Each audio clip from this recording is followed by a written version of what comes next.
आप सभी को आने वाली वट सावित्री व्रत की ढेरों शुभकामनाएं। आज के वीडियो में आप सबके साथ शेयर कर रही हूँ वट सावित्री व्रत से जुड़ी कुछ बहुत अधिक महत्वपूर्ण बातें, बहुत अधिक जानकारी जो आपके लिए जानना बहुत ज़्यादा अनिवार्य है। जैसे वट सावित्री का व्रत अभी आने वाला है 16 तारीख को, 16 मई को दिन शनिवार को वट पूजा, वट सावित्री व्रत, वटगताही अमावस्या या वर पूजा आप जिस भी नाम से जानते हो मनाई जा रही है। बहुत सारी बहनें व्रत करेंगी, पूजन करेंगी और ऐसे में सबसे बड़ा जो प्रश्न आता है वो ये होता है कि पूजा जो है वो हमें कब करनी चाहिए, कितने बजे करनी चाहिए। तो देखिए, जो वट सावित्री का व्रत है वो माध्याह्न काल यानी दोपहर के समय पूजा करना सर्वश्रेष्ठ होता है। लेकिन पुरानी जो माताएं बहनें हैं वो भूख प्यास बर्दाश्त कर लेती थी और जो पूजा है वो दोपहर के समय ही करती थी। लेकिन आज का खान पान एकदम से अलग हो गया है। आजकल की जो भी बहनें हैं वो बहुत ज़्यादा भूख प्यास बर्दाश्त नहीं कर पाती हैं। तो ऐसे में माध्याह्न काल यानी दोपहर का समय तो आप भूल ही जाइए। दोपहर के समय वो पूजन जो है वो नहीं कर सकती हैं क्योंकि उनके शरीर में इतना सामर्थ्य है नहीं। और कई बार क्या होता है कि हमें बहुत सारी बीमारी जैसे बीपी इत्यादि हो गया, थायराइड, शुगर या बहुत अधिक समस्याएं ऐसी होती हैं कि उनके कारण के चक्कर में हमें दवा इत्यादि लेनी पड़ती है और सांस इत्यादि जो है वो फूलने लगती है। व्रत जो है वो करना बहुत अधिक मुश्किल होता है। तो ऐसे में आप माध्याह्न काल का जो दोपहर का समय है वो मत सोचिए कि आपको उसी समय पूजा करना है। फिर आपका जब भी मान लीजिए कि समय है जब आप स्नान ध्यान कर लें उस समय आप पूजा जो है वो कर लें, क्योंकि जो अमावस्या तिथि है वो 16 तारीख को सुबह सुबह ही 5:11 से प्रारंभ होगी और अगले दिन 17 तारीख को देर रात को 1:30 बजे समाप्त हो रही है। तो जो पूजा पाठ है, पूजा का जो माध्याह्न काल का जो समय है वो 11:51 से लेके 12:45 का ये जो समय है वो सर्वश्रेष्ठ है। इस समय पूजा जो है वो यदि आप कर सकते हैं बहुत अधिक उत्तम है। और अगर इस टाइम पूजा नहीं कर पाते हैं तो सुबह एक मुहूर्त है 4:12 से लेके 8:50 तक। तो देखिए 8:50 से पहले भी आप पूजा कर सकते हैं और इसके बाद जो मुहूर्त है वो 11:51 से लेके 12:45 का है। तो इस समय भी पूजा कर सकते हैं। इसके साथ ही साथ जो राहु काल का समय है वो 9:19 से लेके 10:57 तक है। तो इस समय पूजा जो है वो आपको नहीं करना चाहिए। कहते हैं राहु काल में कोई भी किसी भी प्रकार की पूजा जो है या शुभ कार्य करना वर्जित बताया गया है।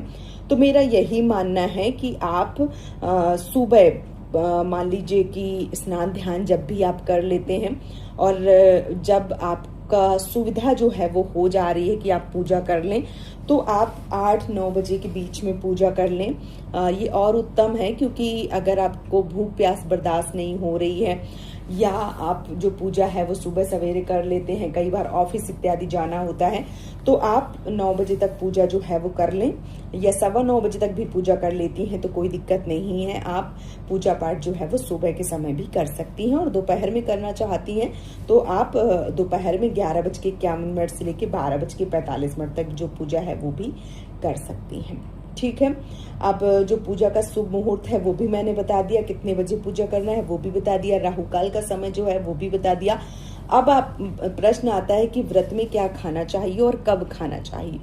तो देखिए, जो व्रत होता है वो सुबह बासी मुंह यानी निराजली निराहार रह के पूजन किया जाता है। पूजन के बाद व्रत का पारण होता है जो चने और वट के फल से पारण कर लिया जाता है और उसके बाद आप पूजा में अपने घर की परंपरा के अनुसार यदि आपके यहाँ गुलगुले, पूड़ी या पकवान जो भी बने हैं वो खाए जाते हैं तो वो खा सकते हैं। मीठा भोजन अगर आपके यहाँ खाने की परंपरा है, इस दिन नमक नहीं खाया जाता है, यदि आपके घर की ऐसी परंपरा है तो आप मीठा भोजन भी कर सकते हैं। अगर आपके घर की परंपरा है कि आप एक टाइम सूर्यास्त से पहले खाती हैं तो आप उस प्रकार से कर सकती हैं।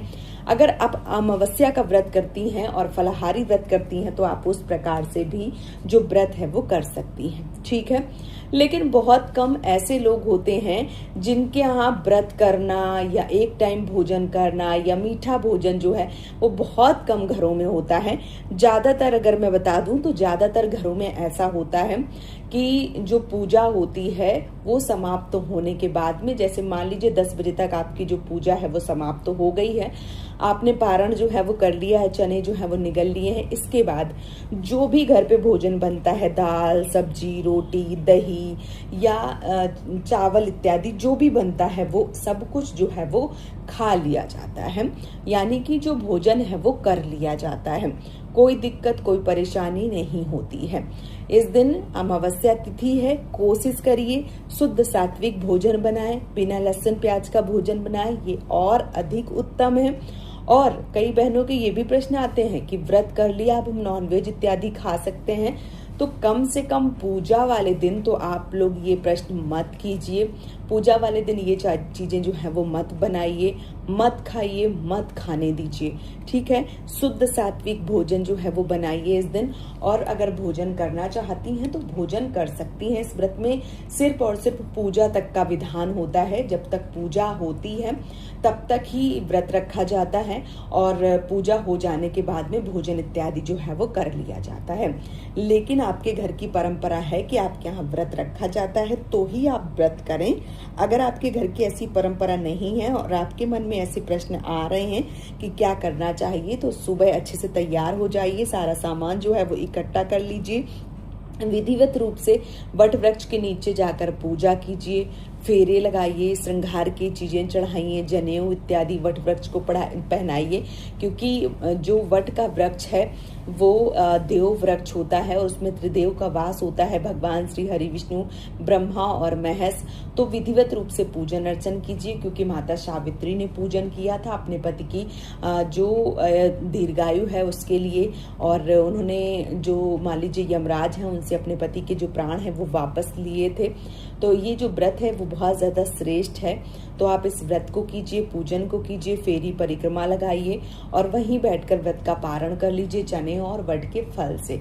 इसके बाद घर आइए, पति का पूजन कीजिए और पति पूजन करने के बाद में आप जो भी चीजें खाना चाहते हैं, मतलब भोजन में शुद्ध सात्विक भोजन करना चाहते हैं तो आप शुद्ध सात्विक भोजन कर लीजिए, फलाहारी करना चाहते हैं तो फलाहारी कर लीजिए, एक टाइम का मीठा भोजन करना चाहती हैं तो वो कर सकती हैं। जो भी जैसा आपका शरीर है, जैसे आप मान लीजिए अगर बीमार हैं या जो भी हैं, तो जैसा आपका शरीर है उस प्रकार से आप कर सकती हैं, ठीक है। तो उम्मीद करती हूँ कि ये वीडियो आप सबके लिए काफी ज्यादा महत्वपूर्ण रहा होगा और कई लोगों के मन में जो प्रश्न थे कि भोजन करें या ना करें, उन प्रश्नों का जवाब आप सबको भली भांति मिल गया होगा। वीडियो यदि पसंद आया है तो चैनल को सब्सक्राइब जरूर कीजिए, वीडियो को लाइक कीजिए और हमसे जुड़े रहिए ताकि आपको समय समय पे सही और सटीक जानकारी मिलती रहे। आप सभी को एक बार फिर से वट पूजा की ढेरों शुभकामनाएं। जय माता दी दोस्तों, राधे राधे।